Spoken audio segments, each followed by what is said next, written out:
나의 은총을 입으니여 나의 사랑을 아느니여. 그런 노래 혹시 들어보셨어요? 음, 축복하노라는 제목으로 사람들에게 많이 사랑받는 그 가스펠인데요. 음, 하나님의 사람 모세에 대해서 하나님께서 말씀하셨던 그 은혜로운 구절을 가사로 해서 노래로 만든 거예요. 너무너무 가사가 좋거든요. 유명한 가수 박종호 씨가 부른 것도 있고, 하여튼 그 노래 검색해 보시면 뭐 이미 알고 있는 분들도 많이 있겠지만 아주 많아요. 모세는 모세의 기적 이래가지고 성경을 전혀 모르는 사람들도 모세라는 이름은 친숙할 거예요. 모세는 성경에서 너무너무 중요한 사람인데 모세의 별명, 그러니까 모세 하면은 어떤 사람이다 이렇게 별명이 따라다니는데 이게 하나님의 사람이에요. 하나님의 사람 모세. 그래서 시편 90편은요. 시편 90편은 그 부제목이 붙어 있는데 하나님의 사람 모세의 기도 이렇게 되어 있어요. 여러분은 누구의 사람이세요? 하나님의 사람 모세. 디모데 전서에 보면 너 하나님의 사람아 이렇게 하면서 사도 바울이 자기 제자인 디모데를 불러요. 디모데를 너 하나님의 사람아 이렇게 불러요. 여러분이 만약에 정말 예수 그리스도를 사랑하고 교회 열심히 다니고 있는 분이라고 하면 그 하나님의 사람이라고 아마 불리고 싶으실 거예요. 그런 하나님의 사람으로 불렸던 모세가 얼마나 하나님께 은혜를 받았는지, 하나님이 그를 극진히 사랑하셨는지 우리가 좀 살펴보기로 하죠. 이스라엘 백성들을 그 이집트에서 애굽에서 430년 만에 그 종살이에서 해방하고 그 10개의 기적을 하나님의 기적을 나타내면서 이끌어낸 사람이 모세죠. 모세가 이제 홍해 바다를 이제 하나님의 기적으로 모세의 지팡이로 홍해 바다가 가르고 그 물이 양쪽에 벽처럼 쌓였다 하거든요. 그냥 이렇게 쭉 빠진 게 아니라 물이 양쪽에 벽이었대요. 그리고 거기를 이제 이스라엘 백성들이 건넜어요. 그 부분에 대한 이야기도 아주 너무너무 흥미진진해요. 그 이야기도 제가 다음에 드리기로 하고. 그래서 이스라엘 백성들을 데리고 간 곳이 시내산이었는데 그 하나님의 산 시내산이죠. 공교롭게 모세가 하나님을 만났던 곳도 시내산이었어요. 그때 자기가 미디안에 목자로 있었을 때 미디안에서 양치는 사람으로 40년을 살았을 때 그때 그 40년 만에 하나님께서 시내산에 양치러 온 모세를 가시나무 떨기 가운데서 불꽃으로 하나님이 만나 주셨다. 그런 이야기 있거든요. 그런데 이스라엘 백성들을 이끌고 그 시내산으로 간 거예요. 자기가 하나님을 만났던 그 산으로 하나님의 그리로 오라 그랬죠. 거기서 이제 하나님과 하나님의 백성인 이스라엘 사이에 언약이 체결이 돼요. 나는 너희의 하나님이 되고 너희는 내 백성이 되리라 이런 언약을 체결하는데 이제 여러 가지 그런 사건들이 있고 난 뒤에 드디어 이제 모세가 시내산으로 올라가서 40일 동안 나타나지를 않거든요. 40일 동안 그 시내산에 올라가서 하나님과 함께 있어서 거기서 하나님의 십계명도 돌판을 받고 하나님이 거하실 그 성막이라고 하는 하나님의 처소 있잖아요. 이제 세상 가운데 하나님이 당신의 백성들을 만나주고 기도를 들으실 장소가 필요한데 그 성막이라고 그래요. 그 성막을 어떻게 만들 것인지, 그리고 제사장은 어떤 사람을 임명하고 제사장에게는 어떤 옷을 입힐 것인지, 제사는 어떻게 드릴 것인지, 뭐 그런 아주 너무너무 상세한 이야기들을 그 40일 동안 시내산에서 이제 하나님과 1대1로 있으면서 모세가 이제 그 이야기를 다 받아가지고 내려오죠. 근데 그게 그렇게 제대로 하나님과 이제 깊은 교제 가운데 있을 때 40일을 채웠는지 못 채웠는지 모르겠어요. 하여튼 결국에는 40일 동안 함께 있었다고 하는데 중간에 하나님께서 갑자기 모세더러 빨리 내려가라 그래요. 저 밑에서 지금 난리가 났다. 빨리 네가 내려가라. 그렇게 해서 모세가 중간에 내려와서 보니까 밑에서 기다리던 백성들이 모세가 죽었다라고 생각한 거예요. 그래서 자기들은 이제 광야에 버려졌다라고 생각을 한 거죠. 너무 두렵고 무서워가지고 자기들의 신을 만들어요. 그게 어이없게도 이제 금송아지 신을 만든 거예요.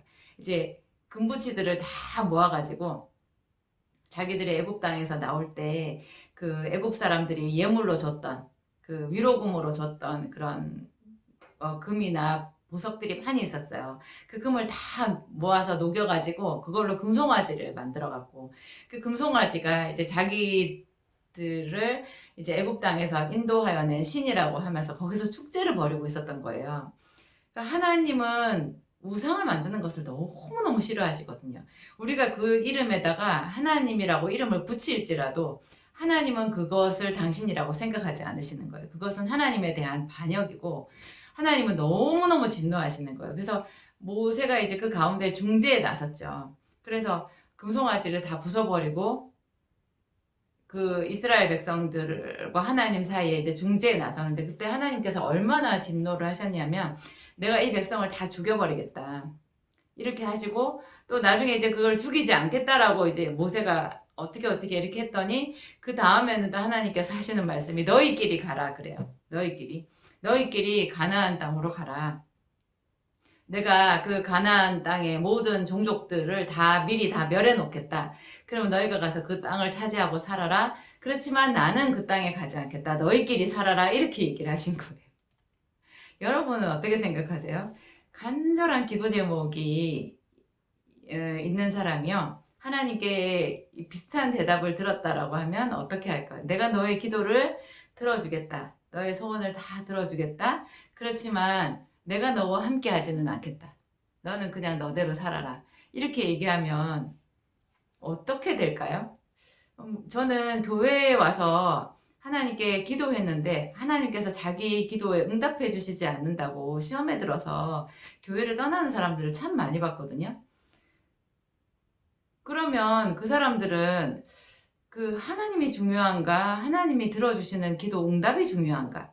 이게 좀 필요한 거예요. 하나님이 응답을 해주시지 않는 데는 분명히 거기에 따른 이유가 있을 텐데 그 이유보다도 자기는 하나님이 응답해 주시지 않는 자체가 중요한 거죠.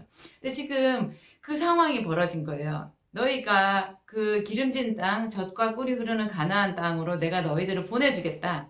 그렇지만 너희끼리 가라. 내가 너희와 같이 있다가는 내가 너희들을 다 죽여버릴 것 같다. 하나님이 그렇게 얘기했어요.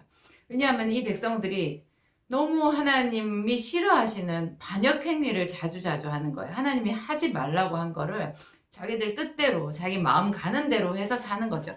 그렇게 하면 우리가 그렇잖아요. 이제 부부가 결혼을 해서 사는데 서로 어느 정도는 좀 맞춰줘야지. 너무 도저히 상대방이 용납해 줄 수 없는 그런 것들을 계속 주장하게 되면 결국 두 부부는 갈라서야 되거든요.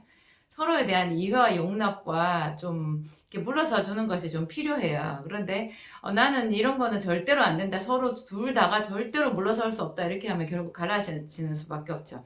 하나님과 사람 사이에도요. 마찬가지예요. 더더군다나 하나님은 너무 거룩하신 분이시라 그분과 함께 가는 데 있어서 어떤 하나님이 말씀하시는 것의 순종은 거의 목숨줄, 생명줄이거든요. 근데 그거를 자기가 하지 않겠다라고 하면서 하나님과 계속해서 동거한다라는 것은 있을 수가 없는 일인 거예요. 그렇게 왜냐하면 우리가 죽는데요. 그 하나님의 거룩함 앞에 우리가 노출이 되면 결국 죽는 수밖에 없다 그래요. 우리가 절대적으로 순종하고 그분의 말씀에 우리 자신을 내려놓아야 같이 갈 수 있지. 그렇지 않은 상태에서 계속해서 같이 가면 결국 죽음인 거예요. 살 수가 없는 거예요. 그래서 하나님이 같이 가지 않겠다 했는데 그때 모세의 반응이요. 모세의 반응. 그 모세의 반응이 바로 모세가 하나님의 사람이다라는 어떻게 해서 모세가 하나님의 사람으로 불렸는지 우리랑 무엇이 다른지 거기에 너무나 명확한 증거가 되는 거죠. 모세가요. 주께서 우리를 천하 만민하고 구별하신 것이 무엇입니까? 하나님이 우리를 다른 천하 모든 만민들 중에 택하시고 구별하신 증거가 무엇입니까? 그것이 하나님이 우리와 함께 있어주는 것 아닙니까? 하나님이 같이 가시지 않는다면 우리는 가지 않겠습니다. 그래요. 절대로 가지 않겠다고 그래요. 그리고 이제 하나님이 그래서 너무너무 이제 하나님이, 오히려 하나님이 약간 밀린 거예요. 이제 그렇게 강력하게. 하나님은 그런 사람을 너무 좋아하시는 것 같아요. 그러니까 자기 기도 응답 어떤 그런 거를 막 주장을 해서 그거 응답을 해주지 않는다고 하나님을 떠나버리는 사람은 뭐 어쩔 수 없는 거고요. 그거는 끝이고. 그런데 정말 하나님과 함께 있고 싶다. 나는 모든 것을 잃어버릴지라도 당신과 함께 있고 싶다라는 이런 거에는요, 하나님 그냥 마음이 다 녹아버리시는 것 같아요. 그러니까 하나님은 예수 그리스도가 하나님이시잖아요. 예수 그리스도의 또 다른 이름이 임마누엘이에요. 임마누엘, 우리와 함께 하시는 하나님. 하나님은 우리와 함께 있으시기 위하여 십자가를 지신 거거든요. 그래서 어떤 사람이 자기가 하나님과 함께 있고 싶다, 정말 모든 것을 잃어버릴지라도 하나님과 함께 있고 싶다 할 때 정말 강력한 스파크가 일어나는 것 같아요. 하나님이 가장 기뻐하시는 그런 상태가 되는 거죠. 떼야 되겠네. 하여튼 하나님, 모세는 모든 것을 잃어버릴지라도 우리가 그 적과 꿀이 흐르는 가나안 땅에 가지 않을지라도 하나님과 함께 있는 그것이 더 중요하다는 거예요. 그래서 하나님께서 알았다. 알았다. 내가 너의 말대로 해주겠다 그래요. 거기서 제가 아까 말씀드린 그 축복하노라 그 노래의 가사가 다 나와요. 모세가 그랬거든요. 내가 주의 앞에서 만약에 은총을 입었으면 주께서 내 이름으로 나를 아신다면 하나님이 나와 함께 해주셔야 되지 않느냐 그렇게 얘기를 했거든요. 그래서 하나님이 너는 내 목전에서 내 은총을 입었고 내가 너와 함께 하리라 참으로 내가 너를 도와주리라 막 이런 말씀을 하세요. 이게 출애굽기 33장 16절 17절 말씀이거든요.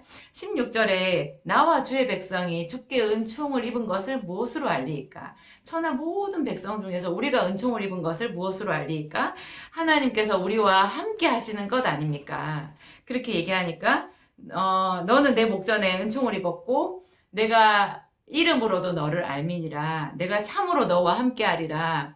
내가 너를 도와주리라. 이런 말씀을 막 하시는 거예요. 그게 이제 축복하노라의 가사예요. 나의 은총을 입으니여 내가 너를 아노라. 나의 사랑을 입으니여 내가 너와 함께 하겠노라. 내가 너로 편케하며 나의 모든 선함으로 뭐 이런 말씀을 쭉 하시거든요. 그때 모세가 아무도 할 수 없는 정말 대단한 말을 해요. 그게 제가 봤을 때는 그 신약 성경에 사도 베드로가요. 그 갈릴리 바다 그 폭풍우 치는 바다 위에 예수님이 물 위로 걸어오시는 장면이 있거든요. 그때 제자들은 그 폭풍우 치는 바다 위에 가랑잎같이 흔들리는 위태로운 배에서 막 이렇게 막 죽을까봐 무서워서 벌벌 떨고 있을 때 예수님께서 그 물 위로 이제 걸어오신 거예요. 그때 다른 모든 제자들은 유령인 줄 알고 막 처음에 베드로도 물론 그랬지만 좀 있다가 예수님이 내니 두려워 말라 이렇게 얘기하셨을 때 사도 베드로가 거기서 퍼뜩 말해요. 만일 주시어든 나로 명하여 물 위를 걸어오라 하소서. 세상에 어떻게 그 폭풍우 치는 바다 위에 그래서 베드로가 그렇게 하라고 하나님께 예수님께 허락을 받고 물 위를 걸은 최초의 사람이잖아요. 정말 대단한 거예요. 그래서 물론 이제 나중에 그 물결치는 그 바람과 파도에 놀래가지고 잠깐 무서워서 물에 빠졌지만 이내 예수님께서 손을 잡아서 일으켜 주셔가지고 하여튼 그 대단한 체험을 한 거거든요. 그런데 이 출애굽기 33장의 모세가 그래요. 원컨대 주의 영광을 내게 보이소서. 하나님께서 너는 나의 은총을 입은 자다. 내가 너와 함께 하겠다. 내가 너로 편케 하겠다. 이렇게 계속 얘기를 하시는데 이미 모세의 마음에는 하나님이 함께 해주시지 않겠다라고 하는 그 말이 너무 충격이었던 거예요. 그래서 하나님께서 막 약속을 하시는데도 계속 모세가 하나님을 오히려 다그쳐요. 다시 하나님 마음이 변할까봐 그러는지 더 그 사랑을 확인하거든요. 그러면서 모세가 결정적인 한 말을 날리는 거죠. 거의 그 말을 날리는데 그게 원컨대 주의 영광을 내게 보이소서 그래요. 그게 무슨 뜻이겠어요? 하나님의 형상을 자기에게 보여달라는 거예요. 와, 세상에 어떻게 그런 말을 할 수 있을까요? 하나님께서 당신의 영광을 보이시겠다고 그래요. 그러면서 그 다음에 하시는 말씀이 그러나 내 얼굴을 보고는 살 자가 없다. 내가 너를 바위 틈에 두고 너를 내 손으로 돕고 너는 내 뒷모습을 볼 것이다. 이렇게 얘기해요. 그러면서 그 다음에 하나님이 정말 그 장면을 보여주세요. 그래서 여호와로라 여호와로라 나는 자비롭고 노하기를 더디하는 나는 선한 하나님이라 이러면서 그 모세 앞에 하나님이 이렇게 지나가시거든요. 저는 그 장면을 볼 때 그렇게 감격이 될 수가 없어요. 그리고 그 모세에게도 하나님은 당신의 얼굴을 보여줄 수가 없었잖아요. 모세조차도 40일 동안 시내산에서 하나님과 함께 있었던 모세조차도 직접적으로 하나님의 얼굴을 보면 죽는다고 그랬어요. 그랬는데 그 하나님께서 말씀이 육신이 되어 우리 곁에 오신 그 모양이 예수 그리스도잖아요. 예수님 이 땅에 오셨어요. 사도 베드로는 예수님과 함께 3년 반 동안 같이 있었어요. 그리고 사도 바울도 그 말을 했어요. 자기에게도 예수님께서 나타나셨다고. 부활하신 예수님이 나타나셨다고. 그러면 2000년 후에 오늘날 우리들은 어떻게 되겠어요? 여러분들 예수님 얼굴 보신 적 있어요? 저 딱 한 번 본 적 있어요. 예수님이 그 얼굴을 저에게 보여주셨어요. 아니 이런 신비로운 체험이 누구에게 자랑하려고 있는 건 아니고 우리 한 사람 한 사람한테 하나님은 원하시면 그런 영광을 보여주시는 것 같아요. 아브라함은 100세에 얻은 자기 아들이 하나님이 보여주신 영광이었거든요. 여러분도 여러분 삶에서 어떤 결정적인 그 응답을 받게 되면 그것이 하나님의 얼굴을 직접 뵙는 것만큼 대단한 다시는 의심하지 않는 그분의 사랑을 의심하지 않는 그런 체험이 될 수도 있어요. 예, 이게 기독교는 예수 그리스도는 체험의 하나님이에요. 여러분들도 다 꿈꾸시고 정말 하나님과 동행하시고 어떤 모세처럼은 아니더라도 그 비슷하게 우리의 삶에서 정말 내 자신이 하나님과 더 가까워지고 그분과 더 동행하게 되는 그런 성장을 영적인 성장을 경험해 보시기 바랍니다. 제 이야기 좀 길어졌는데 오늘 여기까지 하겠습니다. 감사드립니다.